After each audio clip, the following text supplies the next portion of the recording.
आज से लगभग 4 लाख साल पहले नियंदरताल प्रजाति इस धरती पर जीवित थी। वो आबाद थे यूरोप और पश्चिमी एशिया में, जबकि होमो सेपियंस यानी आज के मॉडर्न ह्यूमंस अभी भी अफ्रीका में इवॉल्व हो रहे थे। नियंदरताल शारीरिक तौर पर होमो सेपियंस से काफी अलग थे। कद छोटा था मगर शरीर बड़ा और शक्तिशाली, बल्कि कुछ का तो ये भी मानना है कि उनका दिमाग होमो सेपियंस के आकार में बड़ा होता, मगर फिर भी उनका अंत हुआ और होमो सेपियंस आज तक दुनिया पर राज कर रहे हैं। नियंदरताल्स को लेकर आज भी लोगों के मन में हजारों सवाल है। तो इसी पर साल 2019 में द विलियम नाम की एक फिल्म बनाई गई। इस फिल्म की कहानी शुरू होती है विलियम नामी लड़के से, जो असल में होमो सेपियन नहीं बल्कि एक नियंदरताल है। ये कहानी है विलियम की। उसकी प्रजाति तो आज से 3 लाख साल पहले ही खत्म हो चुकी है, पर आज के दौर में वो आया कैसे, इसके लिए कहानी को कुछ साल पीछे ले चलते हैं। यहाँ हम मिलते हैं एक यूनिवर्सिटी प्रोफेसर से जिसका नाम है जूलियन। आज की क्लास में बच्चों को वो नियंदरताल्स के बारे में बता रहे थे। जूलियन ने सालों से इस पर रिसर्च की। साइंस का मानना है कि नियंदरताल्स इंसानों की प्रजाति से कमजोर रहे होंगे सूझबूझ के मामले में। वो नए माहौल में डल ना सके और इसीलिए उनका धरती से पूरी तरह विनाश हो गया, जैसे डार्विन की survival of the fittest theory कहती है। आसान शब्दों में कि शक्तिशाली जिएगा और कमजोर खत्म हो जाएगा। लेकिन जूलियन को ऐसा नहीं लगता था। वो जानना चाहता था कि आखिर इसकी वजह क्या रही होगी। उसके हिसाब से नियंदरताल प्रजाति काफी होशियार थी। कुछ हफ्ते पहले ही नियंदरताल्स की कुछ हड्डियां आर्कियोलॉजिस्ट को मिली, जो जूलियन के एक सीनियर ने अपने साथ स्टोर की हुई थी। खैर ये सिर्फ हड्डियां नहीं थी, काफी सबूत थे, पर जिसकी वो थी जूलियन ने उसे विलियम नाम दिया था। वो कहता है कि विलियम का डीएनए हमारे लिए बहुत कीमती साबित होगा, क्योंकि उसकी मदद से हम विलियम का एक क्लोन बना सकते हैं, यानी एक एग्जैक्ट कॉपी, जिस पर एक्सपेरिमेंट करके हमें बहुत सी जानकारी मिल सकती है, खासकर इवोल्यूशन के बारे में, होमो सेपियंस और नियंदरताल्स के बारे में हम कितना कुछ जान सकते हैं।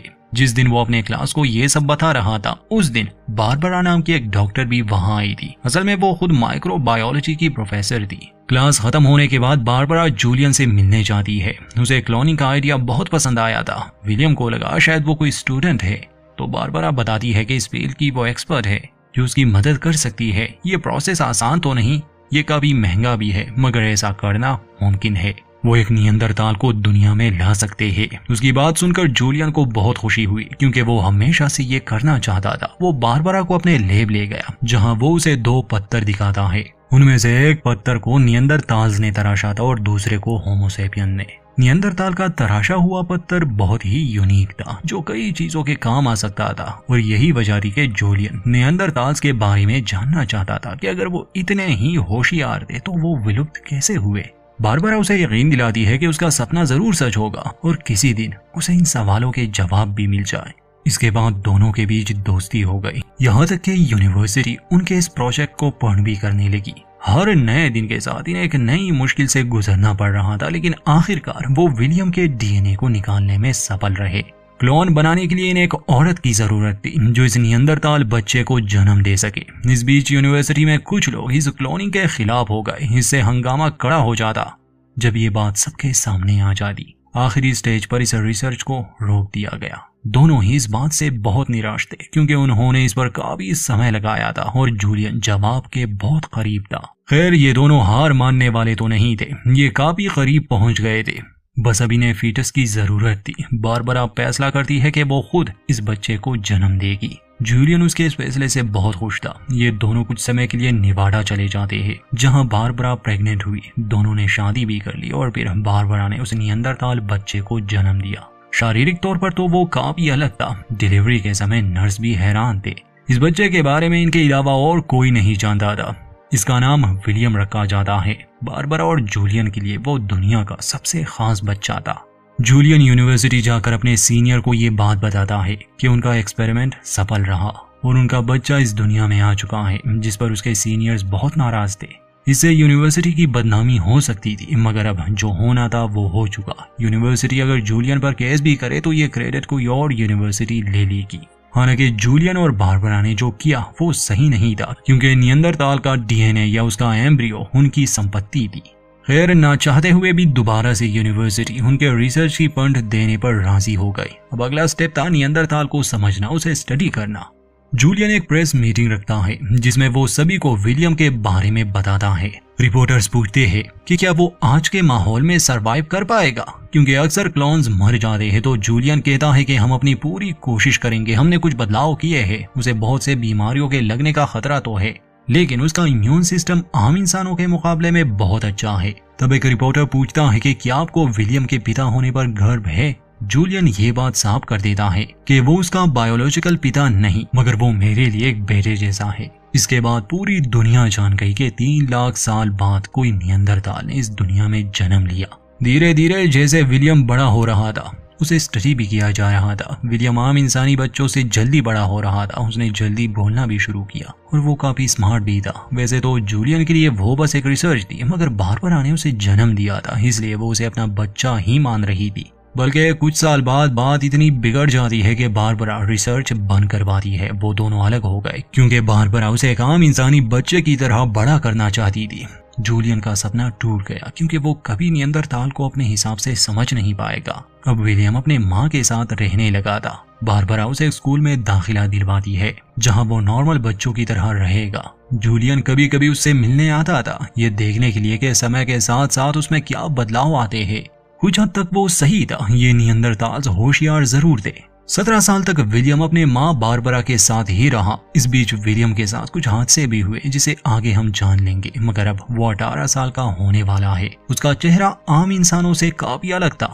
अब जूलियन उसे अपने साथ रखना चाहता था क्योंकि उसे कुछ साबित जो करना था। बारबरा विलियम को जूलियन के घर छोड़ने आई थी। बारबरा उसे गले लगाकर कहती है कि जब चाहे वो वापस आ सकता है। उन्हें अलविदा कहने के बाद विलियम घर के अंदर आया जहां वो सेरा से मिला। दरअसल सेरा जूलियन की गर्लफ्रेंड है और एक बहुत अच्छी साइंटिस्ट भी जो जूलियन के साथ ही रहती है।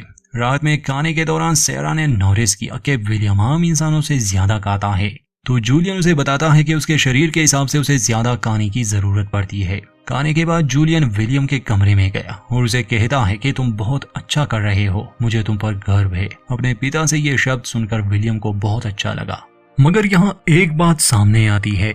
होमोसेपियंस में समय के साथ साथ जज्बात का विकास तो हुआ, मगर नियंदरताल्स को इतना समय नहीं मिला, इसलिए वो अपनी फीलिंग्स को एक्सप्रेस नहीं कर पाता और ये विलियम के लिए एक बड़ी समस्या बनने वाली थी। खैर, अब जूलियन ये साबित करना चाहता था कि नियंदरताल्स होमोसेपियंस की तरह ही होशियार थे या उनसे ज्यादा, इसलिए वो उसके अच्छे ग्रेड्स देखना चाहता था। सेरा इसमें मदद करने वाली थी। अगले दिन सेरा विलियम के कुछ टेस्ट स्कोर्स देख रही थी। सेरा चाहती थी कि विलियम भाषा के इस्तेमाल को अच्छी तरह समझे क्योंकि उसके टेस्ट रिजल्ट्स बहुत बुरे थे। लेकिन इसका ये मतलब नहीं कि विलियम का दिमाग कमजोर है, बस उसका दिमाग आम इंसानों से अलग सोचता है। जैसे कि विलियम को समझ नहीं आता कि लोग कुछ बताने के लिए अलग अलग शब्दों का इस्तेमाल क्यों करते हैं। जैसे किसी की खूबसूरती को हम चांद से कंपेयर करते हैं। सेरा उसे समझाती है कि इसे मेटाफोर कहते हैं और लोग भाषा की खूबसूरती के लिए इसे इस्तेमाल करते हैं। विलियम कहता है कि मैं जानता हूँ ये क्या है, मगर मुझे भाषा का ऐसा इस्तेमाल नहीं पसंद। ये कौन डिसाइड करता है कि चांद का मतलब खूबसूरत होना ही है? शायद किसी को चांद वैसा खूबसूरत ही ना लगे। हर इंसान के सोचने का तरीका और पसंद नापसंद अलग होती है। सेरा उसे समझाती है कि अगर तुम्हें यूनिवर्सिटी एग्जाम में अच्छा स्कोर लाना है तो तुम्हें अपना जवाब ऐसे ही लिखना होगा, तुम्हारी सोच से कोई फर्क नहीं पड़ता। वहीं दूसरी तरफ जूलियन यूनिवर्सिटी में विलियम के बारे में लेक्चर दे रहा था। वो बताता है कि कैसे विलियम के पैदा होने पर लोग इसके खिलाफ थे। इनमें से कई लोगों को लगता था कि नियंदरताल्स इंसानों के लिए खतरा बन सकते हैं, लेकिन ऐसा नहीं है, बल्कि नियंदरताल्स का IQ हम इंसानों से अच्छा है और उनका इम्यून सिस्टम भी बहुत स्ट्रॉन्ग है। ये खोज मेडिकल साइंस के लिए एक चमत्कार की तरह है क्योंकि उसके इम्यून सिस्टम से इंसानों की बीमारियों का इलाज भी ढूंढा जा सकता है। एक फ्लैशबैक में दिखाया जाता है जब विलियम स्कूल में था। उसके अलग होने की वजह से बच्चे उसे परेशान करते थे। एक दिन कुछ बच्चे विलियम को बुली कर रहे थे। वो उसे कैब मैन कहकर चिढ़ा रहे थे। वो विलियम के पीछे भागते हैं, मगर विलियम उनसे ज्यादा शक्तिशाली था। वो इन बच्चों का सामना करता है और उनमें से एक लड़के का हाथ तोड़ देता है। उस लड़के के पेरेंट्स विलियम पर केस करना चाहते थे, लेकिन बारबरा सब संभाल लेती है। वो विलियम को समझाती है कि चाहे कुछ भी हो जाए वो आइंदा किसी पर हाथ नहीं उठाएगा। विलियम वादा करता है कि आगे से वो ऐसा कभी नहीं करेगा। रात में वो अपने लैपटॉप पर नियंदरताल्स के बारे में सर्च करता है। वो कई सारे आर्टिकल देखता है जिसमें लिखा था कि कैसे नियंदरताल्स एक अनसिविलाइज्ड प्रजाति थी और कैसे आज के लोग उनका मजाक बनाते हैं। जूलियन अक्सर उससे मिलने आया करता था, लेकिन एक दिन वो देखता है कि बारबरा अपने नए बॉयफ्रेंड के साथ थी। जूलियन से ये सब बर्दाश्त नहीं होता, जिस वजह से उसने विलियम से भी मिलना छोड़ दिया। और विलियम को हमेशा ये बात फील होती थी कि उसके पिता अब पहले जैसे नहीं रहे। फिर समय गुजरता गया और विलियम अब कॉलेज में था। विलियम जब टेस्ट दे रहा था तो उसके हाथ ज्यादा शक्तिशाली होने की वजह से कई बार उससे पेंसिल टूट जाती, जिससे उसे काफी गुस्सा आता। टेस्ट के बाद उसके क्लासमेट जोडी उसे अपने घर पर प्ले प्रैक्टिस के लिए बुलाती है, लेकिन विलियम को अपने दोस्तों के साथ कैंपिंग पर जाना था, इसलिए वो जोडी को मना कर देता है। अब इसके बाद ये लोग मस्ती करने निकल जाते हैं। कैंपिंग के दौरान ही इनकी मुलाकात एक अनजान कपल से हुई। बातों बातों में विलियम का दोस्त उन्हें बताता है कि विलियम एक नियंदरताल है, जो सुनकर वो कपल बहुत एक्साइटेड था। आदमी उससे पूछता है कि तुम्हें नहीं लगता कि तुम्हें अपने जैसे लोगों में होना चाहिए, तो विलियम कहता है कि हाँ। खैर, कैंपिंग से आने के बाद विलियम को अपने प्ले की प्रैक्टिस करनी थी। उनके परफॉर्मेंस वाले दिन विलियम जोडी को बताना चाहता था कि वो उससे प्यार करता है। जोडी इस बात को समझ गई, वो सीधा घर जाती है और विलियम भी समझ गया कि जोडी उससे प्यार नहीं करती। अगले दिन विलियम और उसके दोस्त यूनिवर्सिटी एप्लीकेशन और अपने फ्यूचर को लेकर बात कर रहे थे। उसे पता चला कि जोडी का कोलंबिया यूनिवर्सिटी में एडमिशन हो चुका है। ये सुनकर वो काफी निराश हो गया। इसके बाद हम बारबरा और जूलियन को देखते हैं, जो विलियम के प्रिंसिपल से मिलने आए थे। विलियम का प्रिंसिपल उन्हें बताता है कि विलियम बहुत होशियार है, लेकिन वो अपने टेस्ट में अच्छा स्कोर नहीं कर पाता। मुझे लगता है कि आपको उसकी कोचिंग लगवानी चाहिए। जूलियन को पता चलता है कि बारबरा ने विलियम को बिना बताए उसका यूनिवर्सिटी एप्लीकेशन वापस ले लिया था। इस बात को जानकर दोनों के बीच झगड़ा हो जाता है। जूलियन कहता है कि विलियम अब मेरे साथ रहेगा, तो प्रिंसिपल उन्हें समझाते हैं कि विलियम 18 साल का होने वाला है, आप लोगों को उससे पूछना चाहिए कि वो क्या चाहता है। इसलिए घर जाकर दोनों विलियम से बात करते हैं। दोनों ही उसे समझा रहे थे कि उसे क्या करना चाहिए। बारबरा नहीं चाहती थी कि विलियम किसी एक्सपेरिमेंट का हिस्सा बने और जूलियन यही चाहता था। तब जूलियन उसे समझाता है कि अगर वो ऐसा करेगा तो इससे लाखों लोगों की मदद हो सकती है। अगर विलियम इसके लिए मान जाए तो वो यूनिवर्सिटी के टेस्ट क्लियर करने में भी उसकी मदद करेगा। अब विलियम फैसला करता है कि वो जूलियन के साथ जाएगा। सीन अब प्रेजेंट पर शिफ्ट होता है, जहां हम विलियम को जूलियन और सैरा के साथ देखते हैं। विलियम के टेस्ट स्कोर देखकर जूलियन बहुत निराश था। वो विलियम पर गुस्सा करके वहां से चला गया। उसका ये व्यवहार देखकर विलियम को बहुत दुख होता है, तो उसका दिल बहलाने के लिए सैरा उसे वॉक पर चलने को कहती है। वो उसे समझाती है कि इस सब में तुम्हारी कोई गलती नहीं, जूलियन पर बहुत प्रेशर है। मेरे माता पिता भी मुझे लेकर परेशान रहते थे, तब मुझे कुछ भी अच्छा नहीं लगता था, लेकिन अब मैं समझती हूँ कि वो बस मेरी मदद करना चाहते थे। सैरा को पता चलता है कि विलियम को गाना गाना बहुत पसंद है और विलियम उसके लिए गाना गाता भी है, जो सैरा को बहुत अच्छा लगा। इस बीच विलियम और सैरा एक दूसरे के बहुत करीब आ गए थे।